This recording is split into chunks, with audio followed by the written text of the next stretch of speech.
Assalamualaikum warahmatullahi wabarakatuh. Perkenalkan, nama saya Abdul Rafi, saya dari kelas 11 MIPA 1. Di sini saya akan menerangkan kembali dari isi video tersebut, yaitu kompetensi dasar 3.1, yaitu menganalisis struktur dan kebahasaan teks eksplanasi. Yang A yaitu struktur teks eksplanasi, dan yang ke B yaitu kebahasaan teks eksplanasi. Yang pertama yaitu struktur teks eksplanasi, yaitu terdiri dari pernyataan umum.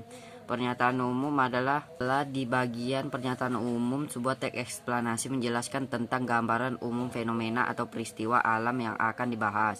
Poinnya bisa mengangkat tentang proses bagaimana fenomena atau peristiwa alam tersebut bisa terjadi. Dan yang kedua, proses atau deretan penjelas, yaitu setelah mengetahui secara umum fenomena yang akan dibahas pada bagian ini, jelaskan tentang penyebab dan akibat yang ditimbulkan dari fenomena tersebut.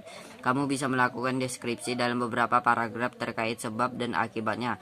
Bagian ini disebut juga dengan deretan penjelas. Dan yang kedua yaitu penutup atau simpulan atau interpretasi. Interpret adalah dalam teks eksplanasi dapat dikatakan sebagai penarikan kesimpulan.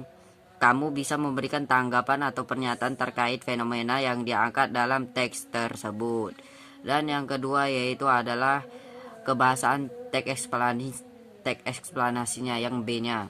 Yang pertama yaitu menggunakan konjungsi kausalitas sebab akibat. Contoh sebab, karena, oleh sebab itu, dan sehingga. Dan yang kedua menggunakan konjungsi kronologis atau hubungan waktu.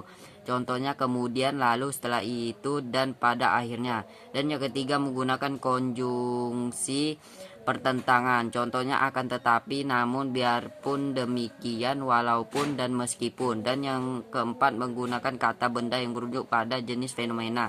Contohnya banjir, pengangguran, kemiskinan, sampah, dan sebagainya. Dan yang kelima menggunakan kata teknis atau peristiwa sesuai topik yang dibahas. Oke, sekian dari saya menceritakan kembali tentang struktur dan kaidah kebahasaan dari teks eksplanasi kompetensi dasar 3.1.